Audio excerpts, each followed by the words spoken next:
तो बच्चों आज के वीडियो में हम जो है प्रोटीन निर्माण अर्थात प्रोटीन सिंथेसिस के बारे में पढ़ाई करेंगे। हमारा जो कक्षा 12वीं जीव विज्ञान वंशागति के आणविक आधार जो पार्ट है उसका एक महत्वपूर्ण टॉपिक है प्रोटीन सिंथेसिस। तो इसमें आज उसके प्रस्तावना और जो दूसरा बिंदु है अनुलेखन, इस पर चर्चा करेंगे। तो सबसे पहले देखते हैं, आइए चलिए। तो प्रोटीन संश्लेषण एक जटिल प्रक्रिया है। तो इस प्रक्रिया को पूरा करने के लिए कुछ घटक आवश्यक है। उन घटकों को पहले देखते हैं। तो सबसे पहला है डीएनए। तो डीएनए क्या है? जेनेटिक मटेरियल है और इसी के द्वारा ही आगे प्रोटीन का निर्माण होता है। दूसरा है एमआरएनए। तो एमआरएनए का काम मुख्य रूप से क्या होता है? यह आनुवांशिक सूचनाओं को, है ना, डीएनए से कहां तक लेके जाता है? कोशिका द्रव्य तक के लेके जाता है। तीसरा है टीआरएनए। तो टीआरएनए का मुख्य काम क्या? एमिनो एसिड को कोशिका द्रव्य से राइबोसोम तक ट्रांसफर करना है। फिर है आरआरएनए। तो राइबोसोमल आरएनए अर्थात राइबोसोम का निर्माण करना है। फिर है राइबोसोम। तो राइबोसोम अर्थात क्या करता है? प्रोटीन निर्माण स्थल या प्रोटीन की फैक्ट्री कहते हैं। फिर है Mn2+ आयन है। ये राइबोसोम के जो सब यूनिट होते हैं, तो जब प्रोटीन निर्माण की प्रक्रिया होती है तो उसको जोड़ने का कार्य करते हैं। इसके बाद जो है एमोनिक एसिड है ना। तो ये जो एसिड है यही वास्तव में क्या है? इकाई है किसकी? प्रोटीन संश्लेषण के लिए, है ना। ठीक है। फिर है एनर्जी। तो एटीपी के रूप में रहता है, जीटीपी के रूप में। और कुछ एंजाइम की आवश्यकता होती है। तो ये जो एंजाइम है पॉलीमरेज एंजाइम है। तो ये पॉलीमरेज एंजाइम 3 प्रकार के होते हैं, है ना। पॉलीमरेज फर्स्ट है, ये जो होता है आरएनए का निर्माण करता है, ठीक है। दूसरा पॉलीमरेज सेकेंड है, ये जो है एचएनआरएनए का निर्माण करता है। और पॉलीमरेज थर्ड जो है, ये जो है टीआरएनए का निर्माण करता है, टीआरएनए का निर्माण करता है। इसके अलावा और कुछ एंजाइम है, जैसे हम लोग देखते हैं amino acid synthetase, methionyl transferase, translocase और ट्रांसफॉर्मेज। इसके अलावा कारक है, 2 महत्वपूर्ण कारक देखेंगे। एक जो सिग्मा फैक्टर है जो कि अनुलेखन प्रारंभ करने में योगदान देता है, और दूसरा जो है रो कारक है जो कि इसको क्या करता है? समाप्त करने में महत्वपूर्ण योगदान देता है। चलिए, ये तो हो गई इसके आवश्यक घटक। अब हम देख लेते हैं कि जो वास्तव में प्रोटीन निर्माण का जो पहला पद है, उस पहले पद को क्या कहते हैं? अनुलेखन कहते हैं।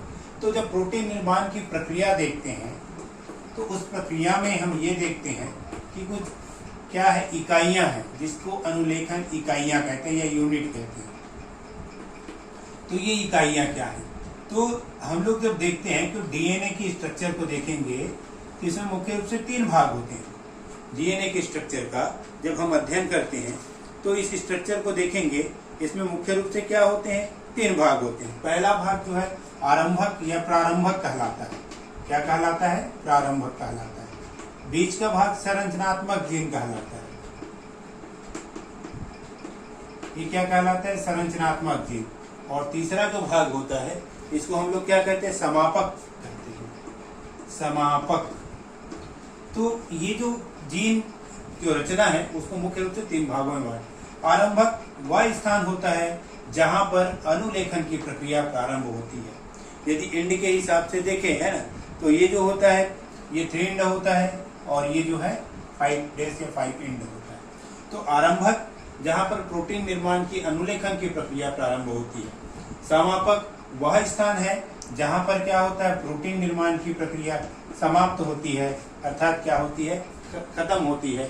और यह 3 डैश इंड की ओर होता है यदि देखें। उसके बाद मध्य का भाग कहलाता है संरचनात्मक जीन है, जो कि आरएनए का कोडिंग रीजन होता है। क्या होता है?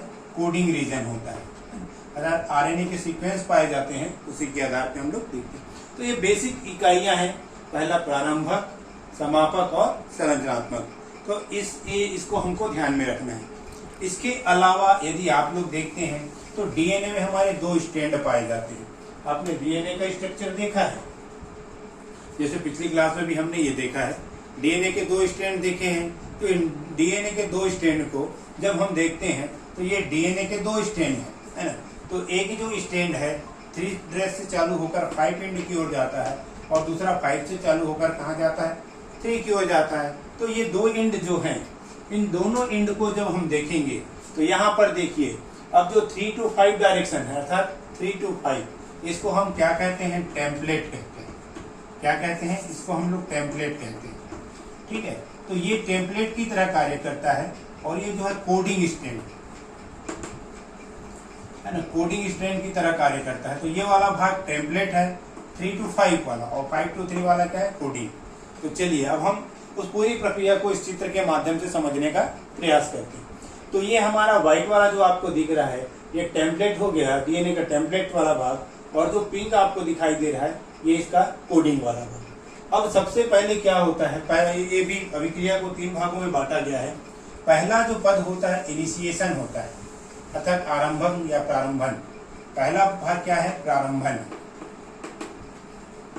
इनिशिएशन कहते हैं या प्रारंभन कहते हैं। तो इनिशिएशन या प्रारंभन में क्या होता है, इस जीन में देखेंगे जो प्रमोटर साइट होता है, उस प्रमोटर साइट में आरएनए पॉलीमरेज, ये जो कलर दिख रहा है, आरएनए पॉलीमरेज आके जुड़ जाता है।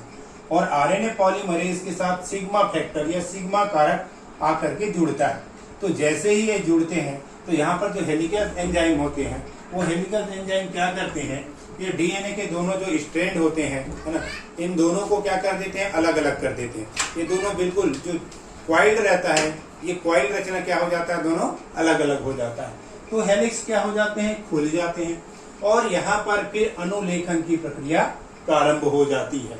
ये 3 की हो रहा है यहाँ पर, है ना। तो इस प्रकार प्रक्रिया प्रारंभ हो गई। तो ये इसका क्या कहलाता है, पहला पद कहलाता है ना।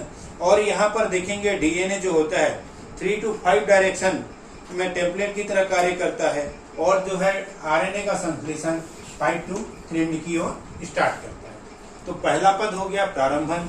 अब दूसरा पद की बात करें तो इसमें दूसरा जो पद होता है, दूसरा पद कहलाता है दीर्घीकरण या इलांगेशन।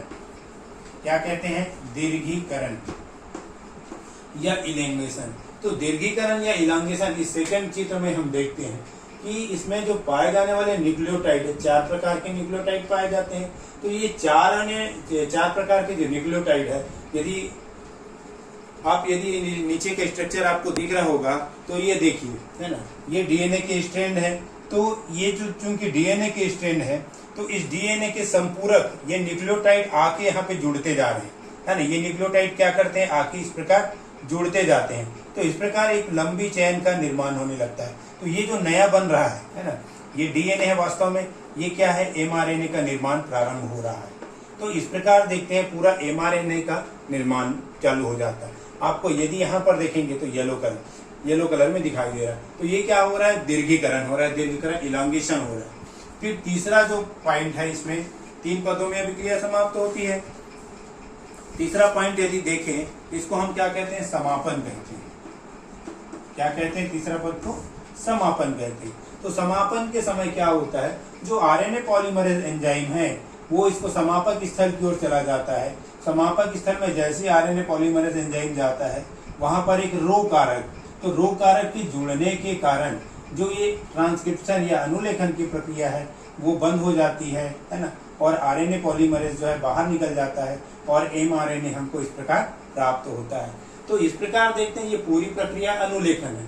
अब यहाँ पर 3 चीज आपको ध्यान में रखना है। एक, आरएनए पॉलीमरेज एंजाइम वह तभी कार्य करेगा यहाँ पर जब उसको सिग्मा फैक्टर मिलेगा। जब तक सिग्मा फैक्टर नहीं मिलेगा तब तक उसका इनिशिएशन प्रारंभ नहीं होगा।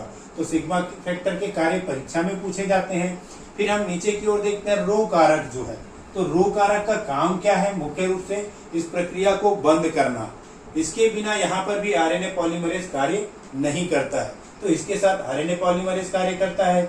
और यहाँ पर हम लोग देखें हेलिकल एंजाइम, तो वो क्या करता है, डीएनए के दोनों स्ट्रैंड है उसको अलग करने का कार्य करता है। तो ये 3 चीज आपको ध्यान में रखना है। तो ये, और लास्ट में जब देखते हैं, है ना, तो यदि आप देख रहे होंगे तो इसके पूरक, है ना, इसको हम क्या कहते हैं, संपूरक स्ट्रैंड कहते हैं। आरएनए में क्या पाया जाता है, थायमिन की जगह यूरेसिल पाया जाता है। तो इस प्रकार पूरक स्ट्रैंड तैयार हो जाता है। तो एमआरएनए का बनना, अब परिभाषा क्या था कि डीएनए से एमआरएनए का बनना, हमने क्या बताया कि डीएनए से क्या बना, एमआरएनए का बनना अनुलेखन कहलाता है। तो इस प्रकार ये पूरी प्रक्रिया अनुलेखन है। हम अगले वीडियो में इसके आगे का भाग का अध्ययन करेंगे।